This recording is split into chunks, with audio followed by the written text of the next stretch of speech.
الرجيم. أعوذ بالله السميع العليم من الشيطان الرجيم. بسم الله الرحمن الرحيم. الحمد لله رب العالمين. الحمد لله. اللهم صل على سيدنا محمد وعلى أزواجه وذريته كما صليت على إبراهيم وعلى آل إبراهيم في العالمين إنك حميد مجيد. بسم الله اللهم أرنا حق وارزقنا اتباعه وباطل ورزقنا اجتنابه. مغرب ka soo dhow xilliga meesha aan joogo. بسم الله la kuwa ka gaar waayay marka arrimaha isku cakiran oo madaxa iskula jiro isku xayiran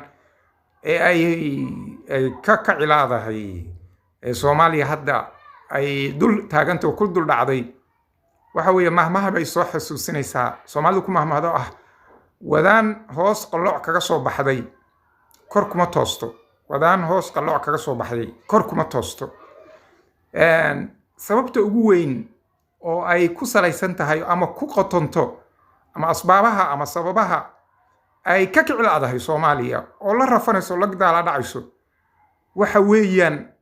oo ay tahay in laga baxo ama la saxo waa habkan federaaliga systemka federaaliga ama nidaamka federaaliga oo Soomaalidu ay san u isticmaalin sidii la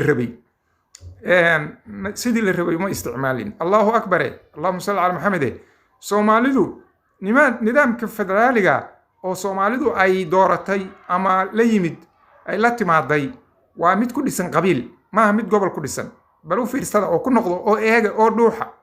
wuxuu la shaqeyn la yahayna waxa weeye qabiiladii istagaalay oo isnacay oo Soomaaliyeed baa mid walbaba wuxuu yiri aniga maamul goboleed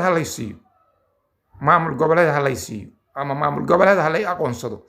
waxa la isku khalday marka dabya gaas maamul dawliya iyo waxa la isku khaldaya qabiil baa la isku khaldaya qabiil ninkii wuxuu soo galayaa marna asoo qabiila marna asoo maamul goboleed sheeganaya waxa la fiicnay in si toos loo cadeeyo oo la yiraahdo dawladda federaaliga Soomaaliya qabiilada ku dhisan aan la dhihin gobolada ku dhisan waayo wixii ba isdiidan waxa hadda kala balfiiriya Puntland iyo Israaciday Puntland waxa israacinaya wax kale oo ka dhaxeeya mala waa qabiil Puntland waxay maaragtay ugu dhagantahay wala safatay maamulkaas Puntland waa reerahoodii qayb kamid ah halka degta gar iyo gardarraba waa la socdeen marka gar iyo gardarraba waa la safteen waxa la rabaa oo ay ahayd oo saxa markii walaalka ama adeerka ama reerkaagu uu khaldan yahay inaadan khaladka ku raacin oo aad ka celiso aadan la safan waa in walbaba hadduu ina adeerkii raaco oo مثلا galmudug ay Hirshabelle raacdo Hirshabelle iyo galmudug israacaan oo isku raacaan wax walbaba isku raacaan garya gardara waayahay maxaa loola yaabaya marka Soomaalida kale hadda israacaan marka lama rabin oo lama doonin Soomaaliya in maamulka federaalka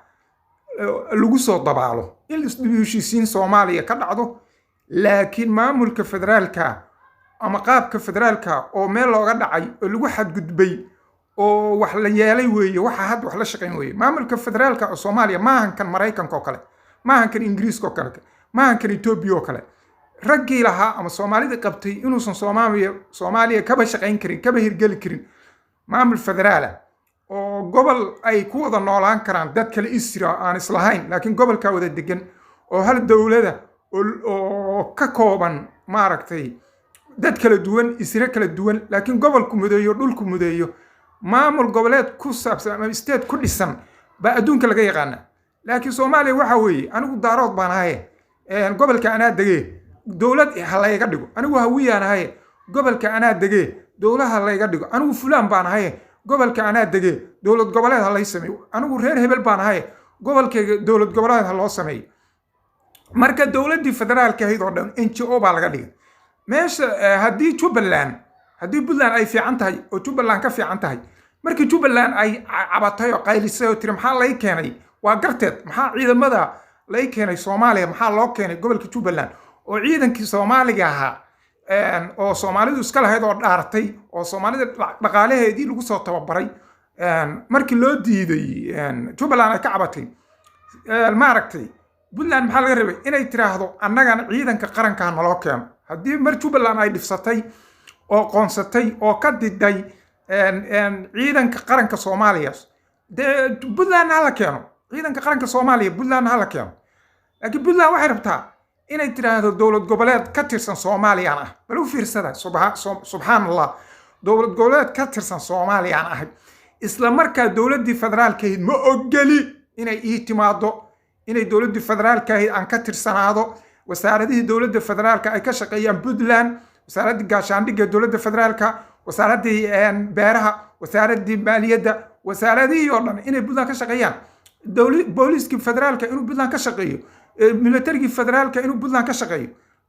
bay ayada diidantay Jubbaland waa ku dayatay waa daba gashay laakiin Jubbaland iyo Puntland iskuma mid ma aha war herta salaadu meesha ka khaldan tahay Jubbaland iyo Puntland qaab ahaanna laguma dhisin Allahu akbar qaab ahaanna laguma dhisin oo laguma keenin marka hore ay dhismayeen ba isku si uma dhismin isku deegaanku isku si maahan dadka ku nool isku si maahan war Jubbaland waa dad kala duwan habala ku kala bateen ma reer inta isu yimid soo Puntland oo kala yiri maamul goboleed aan dhisano oo xitaa Soomaaliya haday mise jirinba Puntland waa jiri kartaa waayo maxay isu jiri kartaa shalayba Puntland waxay jirtay Soomaaliya oo aan jirin bay jirtay waa dowlad goboleed waa dowlad gooni goosata oo Somaliland oo kala runta yaa la isku sheeg ma dhowr xilli hal isu sheego runta hal isu sheego runta hadaa la isu soo xama shaqeyn dhowr xildhibaan oo lagu darsaday aqalka hoose iyo dhowr xubnaad sanad ku jirta iyo dhowr wasiiro oo sambal oo iconic aan waxba ahayn Soomaaliya Puntland kaga mid ma aha Puntland Somaliland waa ka fogtahay Somaliland waa ka fogtahay had inta Somaliland la daba joogo oo la leeyahay Somaliland hal soo cusub Puntland ma la soo celiyo Puntland ma Soomaali lagu soo daro Soomaali Puntland ma lagu soo daro Soomaali Puntland kuma jirto wax qasaysa oo wax biinaysan waa ayada wax qasaysa lugta wax ku laaqaysan waa ayada inay dowladda Soomaaliya ka tirsanaatana ma rabto inay ka baxdo banaanka ka istaagtana ma rabto wala Jubbaland waa iska daba gashay marka Puntland fiiriya Soomaaliya wixii fiirsanaya Puntland waa shaqayn kartaa Puntland waa jiri kartaa Soomaaliya Somaliland waa jiri kartaa waa la tijaabiyay ayadan Soomaaliya jirin oo dowlad ka dhisnayn bay dowlad ahaayeen ismaamuleen xuduud yeesheen ciidamo yeesheen calan samaysteen isu gooni istaageen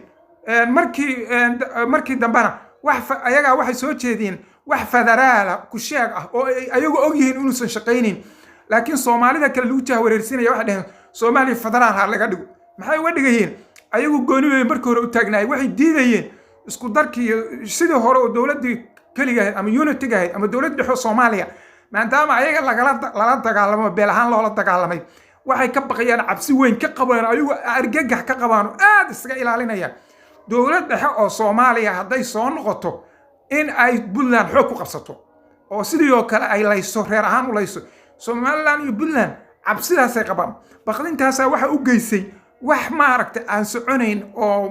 la soo dhoobay oo federaal ku sheega oo nooc u shaqeynaya caalamka uusan jirin federaalada caalamka ka jira kan Ethiopia ama county wax la yiraahdo ama kan Kenya county la yiraahdo ama kan Mareykanka ama kan Germanka ama oo sababtu keentay dad kala duwan oo kala dhaqan duwan oo kala diin duwan oo kala luqad duwan baa jira maadaama dadkaas ay kala duwan yihiin waxa la yiraahdaa waxaan kala duwan oo kala diinta kala dhaqanka kala afkaayo kala muuqaalka isma heshiinayaan mid walba gaar isku maamulo korna wadankuna ha ka dhaxeeyo dawladahuna ha kala dhawaad laakiin Soomaaliya saama waa isku diin waa isku af waa isku midab waa isku dhaqan waa isku dhul iyo meel kasta iyo wax xataa kala dhaxmar jasiirada xataa ma kala dhaxmaraan wax kala gooyo ma jira marka meesha wax laga raadinayo meesha maahan meelaha waxyaala asalka dhibaatada Soomaaliya jirta lama raadino waxa la raadinayaa farac waxyaala asbaabo iska yar jahwareerka ka dhashay baa la raadinaya war ninkan Puntland oo la dowladda ciidamada qaranka Soomaaliya ma imaan karaan oo la ciidan qaran military Soomaaliya lama ogola inuu xuduudaha Puntland soo galo oo la calankiina u taagan yahay calanka xidigta ka wasaaradii dowladda federaalka aan ogoleen booliska dowladda federaalka aan ogoleen maxkamadii dowladda federaalka aan ogoleen horta niyo kaalay adeer adigu ma Soomaali baa tahay mise Puntland baa horta labada kala dooro haddaad Soomaali tahay adeer dowladda federaalka oo Soomaaliya la shaqeey ayada ku xukunta ayada ku talisa ayada hoos timaada ayada baarlamaankooda ku jirta ayada aqalkeeda sanadka ku jirta adeer ayada ku talisa waxay ku yeeriso ogolow haddaadan Soomaali ahayn oo Soomaaliya ka baxday oo nin Puntland leeyahay hatta magac Soomaaliya waa turtay adeer sida Somaliland baa ku dhaantay magac Soomaaliya waa tahay adeer gooni istaag la bax dadka kaaga jiro dowladda federaalka oo dhanka kala bax dib u shir gooso nin ba alla ka dhigaya hadaba joogin ha qasin lugta ha ka walaaqina dadka masaakiinta ha isku darin waxa tiraahdaa Soomaaliyay annagu waa in ka go'nay waxa doonta ku sababay ama waxba hagaag waayay dheh ama maaragtay anaga nala xumeynaya dheh laakiin goray lugta gorayada lugta lug baa kula jira ciyaarta lug baa kula jira haday hagaagtana waa hagaagtay haday dhaqaqdana waa ka baxaya maahan warniyo meesha xagil war maxaa Jubbaland istaba dhigay Puntland maxaa istaba dhigay dowladda federaalka la sheegayo wixii Puntland iyo Somaliland ka soo haray dowladda federaalka hadaysan saa garbaha u hayn hadaysan ka dambeyn maalin kaliya ma jiri karaan waayo sababta aan saa u leeyahay waxa weeye ayadaa dhistay ayadaa keentay ayadaa abaabushay ayadaa aqsuntay hadaysan ayadu ilaalinayn ayadu kor joogin ayadu kala celinayn ma jiri karaan galmudug ma jiri karto dowladda federaalka aan joogin hirshabeelle ma jiri karto koonfur galbeed ma jiri karto dowladda federaalka la'aanteed Jubbaland ma jiri karto marka warniyo waxaan maqli jiray dameertii farda la daqda farda ismoodaa war arrinku saamahan war Jubbaland iyo Puntland isku mid maahan war ma wada socon karaan war isku qaab looma soo dhisin war isku waqti ma la dhisin war isku si looma dhisin war isku siyaabo way kala horeeyeen war Puntland waxay jirtay oo joogtay oo dhisnayd oo shaqaynaysa Soomaaliya oo ban jirinba dowlad Soomaaliyeed oo la aqoonsan yahay oo aan jirin bay shaqaysanaysaa waa la tijaabiyay way is ogaadeen waa kala dambeeyaan laakiin Jubbaland ma jiri karto ayadoo dowladda federaalka qabiilo kala duwan weeye reero kala duwan weeye waa gobolku xataa isku gobol maahan xuduud wadan ajnabiya lama leh Jubbaland wadan ajnabiya xuduud leh wadan ajnabiya soo fargeliyo soo weerara hawada iyo dhulka waa laga soo weerara war xitaa hadii la yiraahdo isku demography iyo geography xataa isku mid maahan sabab ay ku tiraahdo Jubbaland ay tiraahdo uurku jiro hooyadiisu ku gowracan yahay maahan waa laba dowladood Soomaaliyeed oo kala madax bannaan dowlad goboleed wey maahan Jubbaland inay tiraahdo wixii aniga aan Puntland rabin waa xaaraan maahan Puntland inay tiraahdo waxaan rabin Jubbaland waa ka xaaraan meesha nin walba haddii qabiilku lagu soo noqdo hadda nin walbaba waa qabiil هوية وقبيلكيسي جرى وقبيل كذي راح هو قبيل كذي لكن قبيلك ولا جد يرير الاسكور الدولة ذا لا الدولة ده مركا هنا ترى مرنا الدولة باناي مرنا قبيل باناي هنا ذاك قبيل بكره أحسن وهنا ذاك واحد دوميني هدي هنا ذاك وصومالي الدوميني هذا قبلين مركا محنين هنا ذاك يمبيها مركا دولة صومالي إلى علينا يا مركا هذا هنا ذاك قدر هذا كقبيل كرين وكجسر جيسن كرين وديه كورين هذا rag ilma adeeradiis baad ku gardaroonaysaa xukunkii Soomaaliya waad ku ciyaaraysaa waad gardarantahay ka dambe dowladnimada Soomaaliya oo aan wada dhisano oo aan wada leenahay oo danteenu ku jirto oo naga wada dhaxaysa ilaali dhinacaga ka ilaali waan kaaga soo horjeedaa madax Jubbaland waxaad sameynaysid oo aad iska daba joogto oo aad lugta ku walaaqdo oo Jubbaland aad ka dhigtid aalad adigu aad adeegsanaysid aalad adigu aad ku shaqaysato marka adigu dantaada gaartid isaga yeertid ayaguna iska ka raacaan war barday haday wax Allah waxay ku hadasho Jubbaland waa ku hadlaysaa maxay tahay Jubbaland marka ma Puntland baa dhisatay mise Soomaaliya dhisatay ma dhul Soomaaliyeed mise dhul Puntland horta hal la kala fahmo Jubbaland ma meel Puntland leedahay ba mise meel Soomaaliya leedahay dowlad goboleed madax bannaan oo Soomaaliya ka mid oo dad Soomaaliyeed dhisan yihiin oo dowladda federaalka ka tirsan oo baarlamaan aqalka sanadka ka tirsan miyaysan ahayn هذا بلدان ترى لا إله إلا الله محمد رسول الله ورجوبلان بلدان يكونوا بابين ورجوبلان ما جري كرتو دولة فدرال كلا أنت ما جري كرت قري هجر دربا دولة فدرال كا وين يرعدا هدي كلا ما بتشريس أيضا هنا يدستو ودولة فدرال كا هيسو ودولة فدرال كا إيرالس أو كل عليس سكان تمانه جوبلان ما جري كرتو ما بلدان ريرة هل ريرة إسرائيل oo qabiil isku raacday maan waxa way Soomaaliland hal reer isku raacday ma waa reer laakiin waxa la yiraahdo Jubbaland waa reer kala duwan Soomaaliya dhan baa degan hawiya degan jireer baa degan dir baa degan waxa way hal lagu kala batay hal qabiilo inta safka garaac ku dhigi kara ana Jubbaland iskala male meel qabiilku amarku taagleen kara maaha oo sheekada la fahmo or ama federaalka ha laga noqdo ama federaalka la iska daayo federaalku shaqayn laayahay Puntland dhistay baan hortaagan Puntland dhistay ayadu keentay oo Soomaali u yeeriso tiri federaal baa rabnaa baa hortaagan ayadii baa diidaysa ayadii baa rabta Soomaalida keenay federaal ku dhaqanto ayadii baa ka soo horjeeday madaxweynaha federaalka iyo dawladda federaalka iyo ciidamada federaalka ma nooma imaan karo nama soo gali karo arrimo markaas dawlad goboleedyadii kalena ku daydeen kuwa kalena waa ku daydeen waxay qasiseen horta marka hore Puntland waa in ayadu federaalka ogolaataa waa in ay tiraahdo ciidamada federaalka hala dhiso waa in wadankeeda ciidamada Puntland kuwooda militariga waa in dawladda federaalka lagu wareejiyaa oo dawladda federaalka ay la wareegtaa xoogga militariga oo dhan dawlad goboleedyada booliis bay leeyihiin waa inuu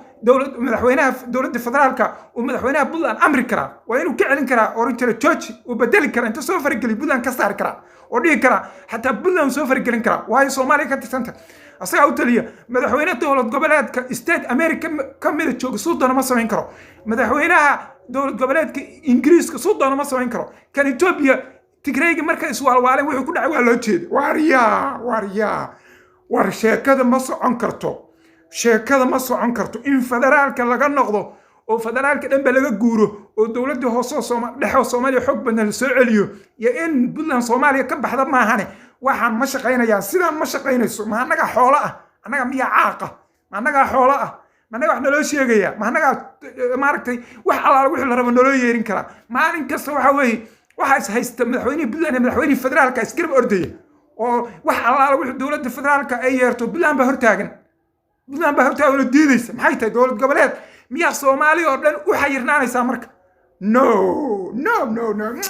adeer aniga Soomaalinimadu nin kastay dan u tahay yaa la isku bari Soomaalinimadu galmudug kaliya dan uma aha Soomaalinimadu Hirshabelle kaliya dan uma aha Soomaalinimadu cid kastay dan u tahay nin kasta raba cidii aan Soomaalinimada rabin de ha isaga baxdo cidii Soomaalinimada rabtana waxa xukumaya madaxweynaha markaas dawladda federaalka xukumaya isaga u yeerinaya waayo adaa galay adaa yiri ana Soomaaliya raba adaa yiri Soomaaliyan kamida adaa yiri dawladda federaalka man kamida baarlamaankeedan ku jira aqalka sanadkeedan ku jira wasiiradeedan ku jira hadana inaa soo horistaagto tira diidid oo tira maxay dawladda federaalka iga hadlaysaa oo hadana dawlad goboleedyadii kale ku soo dirtid oo hadana ka dhex ciyaartid la ilaaha illa allah no man waxaas anu waxaan yeeli karo oo yaa lagu sheekeynaya la khiyaanaya la dhagraya war waxaan anu la hawla wala quwwata illa billah assalamu alaykum wa rahmatullahi wa barakatuh